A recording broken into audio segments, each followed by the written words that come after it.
नमस्कार दोस्तों, स्वागत है फिर से एक न्यू वीडियो में। दोस्तों आज की इस वीडियो में हम आपके लिए लेकर आए हैं, यदि आपने 12th क्लास पास कर लिया और आप जॉब्स की तलाश कर रहे हैं, वो भी गवर्नमेंट सेक्टर में, तो इस वीडियो में आपको हम बताएंगे top 5 government jobs after 12th class pass. जी हाँ दोस्तों, 12वीं पास करने के बाद के लिए गलत टाइप हुआ के बाद टॉप 5 गवर्नमेंट जॉब कौन कौन सी होती है या 12 के बाद कौन सी जॉब करें, ये इस वीडियो में आपको जानने को मिलेगा। आइए जानते हैं, समझते हैं इस वीडियो में। ठीक है, तो सबसे पहले मैंने यहाँ पे नंबर 1 पर जो टॉप 5 जॉब की लिस्ट है उसमें रखा है नंबर 1 पर इंडियन रेलवेज। ठीक है, इंडियन रेलवेज एक ऐसा सेक्टर है, गवर्नमेंट सेक्टर, जो कि एक बहुत बड़ा सेक्टर है। पहली बात तो इसके अंदर चाहे 10th किया हो, ITI किया हो, पॉलिटेक्निक डिप्लोमा किया हो, बीटेक, ग्रेजुएशन, एनी स्ट्रीम्स में कुछ भी आपके पास क्वालिफिकेशन से आप एलिजिबिलिटी रखते हैं तो निश्चित ही आपको जॉब मिल जाती है। तो यदि ओनली आपने 12th पास किया है तो आप रेलवे में कौन सी पोस्ट के लिए जा सकते हैं, वो हम बात करते हैं इस टॉपिक पर। तो इंडियन रेलवे के अंदर जो रेलवे का बोर्ड होता है वो RRB होता है, जिसको रेलवे रिक्रूटमेंट बोर्ड बोलते हैं, जो कि ऑल ओवर इंडिया में लगभग 21 RRB बोर्ड्स हैं। उनके थ्रू अलग अलग स्टेज में राज्य में जॉब वैकेंसी निकलती रहती हैं। तो 12th पास है तो उसके लिए यहाँ पर देखें, Indian railway recruit 12th pass candidates for various non technical categories. Non technical categories में जैसे नॉन टेक्निकल पॉपुलर कैटेगरीज है, जिसको NTPC बोला जाता है। Non technical popular categories NTPC के अंदर आती है। Offers position like junior clerk कम टाइपिस्ट, पहली पोस्ट रेलवे के अंदर 12th पास के अंदर। अकाउंट क्लर्क कम टाइपिस्ट, दूसरी पोस्ट 12th पास के लिए। Train clerk, third post. ठीक है, इसके बाद में इसमें आप अदर और भी पोस्ट अप्लाई कर सकते हैं। ठीक है, लेकिन ये 12th पास के लिए, जिसमें आपको एज लिमिट जो है 18 से 30 years and selection procedures include a computer based test, CBT इसमें टेस्ट होता है, CBT 1, CBT 2, इसके बाद document verifications and medical test, ये सारे टेस्ट होते हैं और आपका सिलेक्शंस रेलवे के अंदर आप नॉन टेक्निकल पोस्ट पर कर सकते हैं। साथ में यदि आपने 12th पास किया तो एक पोस्ट और जो पॉपुलर पोस्ट है ALP, assistant loco pilot post पर भी आप अप्लाई कर सकते हैं। इसमें रिक्वायर होता है 12th pass with physics and maths, candidates age 18 से 28 साल। दिस सिलेक्शंस वही वापस CBT के थ्रू ये भी टेस्ट होता है, उसमें सिलेक्शंस होता है। तो रेलवे के अंदर ये सारी जॉब्स में आप अप्लाई कर सकते हैं। ठीक है, नेक्स्ट पोस्ट देखते हैं। नेक्स्ट देखते हैं 12th पास स्टूडेंट्स के लिए जो मोस्ट कॉमन टॉप पोस्ट है जिसके अंदर आप अप्लाई कर सकते हैं, वह है SSC, स्टाफ सिलेक्शंस कमीशन। एक ऐसा एजेंसी है, एक ऐसी बॉडी है जो विभिन्न गवर्नमेंट, विभिन्न ऑर्गेनाइजेशंस में अलग अलग स्टाफ्स का सिलेक्शंस करके एम्प्लॉय को रिक्रूटमेंट करती रहती है। ठीक है, इसके अंदर हम बात करें SSC combined higher secondary level, जिसको फुल फॉर्म आपने बोला वो CHSL। क्या होता है? CHSL। इसके अंदर जो 12th पास स्टूडेंट्स है, कैंडिडेट्स है, बॉयज हैं, गर्ल्स हैं, वो एलिजिबल होते हैं अप्लाई के लिए। ठीक है, इनके लिए जो पोस्ट होती है वो होती है LDC, lower division clerk, data entry operator, DEO बोलते हैं जिसको, एंड पोस्टल या सॉर्टिंग असिस्टेंट, ये सारी पोस्ट होती है। 18-27 इसकी एज उम्र होती है और 12th पास सर्टिफिकेट होना चाहिए। सिलेक्शन प्रोसीजर वही टेस्ट वगैरह सब कुछ होते हैं, इसके बारे में हम जान सकते हैं। इसके बाद सेकंड और SSC के अंदर ही होती है SSC grade C and SSC grade D।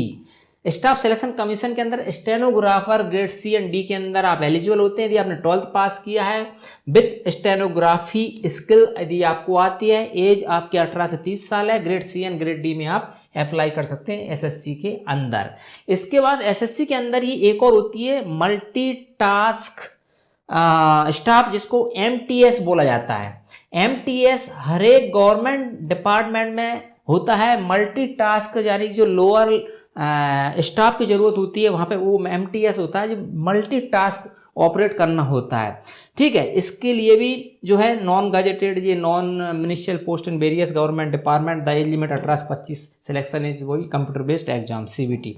तो ये मल्टीटास्क की भी एक बहुत बढ़िया पोस्ट होती है, हर एक डिपार्टमेंट में अधिकतर ये होती है, जो कि SSC के द्वारा वहां पे फुलफिल की जाती है। तो 12th पास है तो आप ये भी देख सकते हैं। ठीक है, नेक्स्ट पोस्ट बात करते हैं, नेक्स्ट जॉब की बात करते हैं जो कि 12th पास स्टूडेंट के लिए डिफेंस में जा सकते हैं आप, डिफेंस सर्विसेज। डिफेंस सर्विसेज भी एक बड़ा सेक्टर है गवर्नमेंट का, सेंट्रल गवर्नमेंट का और स्टेट गवर्नमेंट का। सेंट्रल गवर्नमेंट की बात करें तो नेशनल डिफेंस एकेडमी बोलते हैं इसको, एनडीए बोला जाता है। सेंट्रल की बात की जाए तो जिसके अंदर आपने देखा वो इंडियन आर्मीज की जो वैकेंसी निकलती रहती है वो 12th पास होना चाहिए आपको, इंडियन नेवीज की वैकेंसीज, इंडियन एयरफोर्स की वैकेंसीज, ठीक है। तो नेवीज, आर्मीज या एयरफोर्स इन सभी में आप जा सकते हैं। इसके लिए कुछ क्राइटेरिया, हाइट क्या होना चाहिए गर्ल्स एंड बॉयज के लिए वो सबको लिखा है, लेकिन 12th pass student can apply also defence services में, सेंट्रल गवर्नमेंट की जॉब वैकेंसीज में। इसके बाद इंडियन नेवी सेलर एंट्रीज होती है जिसको SSR एंड एक और होती है इसमें AA, आर्टिफिशियल अप्रेंटिस AA। इस पोस्ट के लिए भी आप अप्लाई कर सकते हैं यदि आपने 12th पास किया है तो, ठीक है। बाकी डिटेल आप देख सकते हैं। नेक्स्ट पोस्ट की बात करें 12th पास स्टूडेंट्स के लिए तो वह होती है पुलिस एंड पैरामिलिट्री फोर्सेस। इसके अंदर कई सारी वैकेंसीज रहती है, जैसे ये सेंट्रल आर्म फोर्स रहता है CAPFS। इसके बाद में इसके अंदर आती है BSF, central arm police force के अंदर जो अलग अलग कैटेगरी रहती है वो रहती है BSF, CRPF, CISF, ITBP and SSB। इन सारी पोस्ट पे आप यदि 12th से तो आप अप्लाई कर सकते हैं। इसके लिए एज लिमिट लिखा है 18 से 23 साल। और इसके बाद में इसमें रिटन टेस्ट होता है, फिजिकल स्टैंडर्ड टेस्ट होता है, मेडिकल टेस्ट होता है। ये सारे टेस्ट इसके बाद आप अप्लाई कर सकते हैं इन पोस्ट के लिए। इसके बाद स्टेट लेवल की पुलिस फोर्स रहती है उसमें भी अप्लाई कर सकते हैं आप 12th पास है तो। स्टेट लेवल जैसे कि MP में बात करें तो MP पुलिस की वैकेंसीज निकलती रहती है, MP पुलिस में आप अप्लाई कर सकते हैं, MP पुलिस, ठीक है। ऐसे UP पुलिस में निकलती है तो UP पुलिस हो गई, ठीक है ना। और भी मान लीजिए बिहार पुलिस, ठीक है, बिहार पुलिस। तो ये अलग अलग राज्य की अलग अलग स्टेट लेवल पे पुलिस की वैकेंसीज निकलती रहती है जिसके लिए क्वालिफिकेशंस होती है ओनली 12th पास, ठीक है। तो इसके लिए भी आप जॉब वैकेंसीज देख सकते हैं यदि आपने 12th पास किया है तो ये टॉप मोस्ट जॉब वैकेंसीज है 12th स्टूडेंट्स के लिए, 12th क्लास पास आउट के लिए, ठीक है। 5th नंबर पे देखें, बैंकिंग सेक्टर में भी आप जा सकते हैं, गवर्नमेंट सेक्टर में हो चाहे प्राइवेट सेक्टर में हो, ठीक है। बैंकिंग सेक्टर के अंदर हम बात करें several banks offer clerical positions, clerk level की पोजीशंस रहती है उसमें भी आप जा सकते हैं जैसे। और इसका जो रिक्रूटमेंट करती है जो जैसे रेलवे में RRB होता है, रेलवे रिक्रूटमेंट बोर्ड, इसी प्रकार बैंक में होता है institute of banking personal selections, IBPS इसको बोला जाता है। इसके थ्रू जॉब वैकेंसीज होती है, इसका क्लर्क का एग्जाम होता है, ठीक है। इसमें भी एज 20 से 18 एज है। इसके बाद 12th स्टैंडर्ड यदि आप पास है तो आप अप्लाई कर सकते हैं, ठीक है। इसमें 2 प्रकार के एग्जाम होते हैं, एक प्रीलिमिनरी होता है और एक मेन एग्जाम होता है, ठीक है। इसके बाद state bank of India SBI है ना, गवर्नमेंट सेक्टर, इसमें भी आप जा सकते हैं, IBPS के थ्रू इसमें सिलेक्शंस होता है। तो ये सारी जॉब वैकेंसी जो 12th पास स्टूडेंट्स के लिए इंपॉर्टेंट है, सभी अप्लाई कर सकते हैं, ठीक है। इसके बाद देखते हैं, thank you for watching this video. तो जॉब्स तो कई सारी हैं लेकिन ये मैंने टॉप 5 बताने का प्रयास किया। इसमें कौन सी टॉप 5 जॉब बताया मैंने आपको, जॉब तो कई सारी है ना, लेकिन टॉप 5 जॉब्स है only for 12th pass, only 12th पास है ना।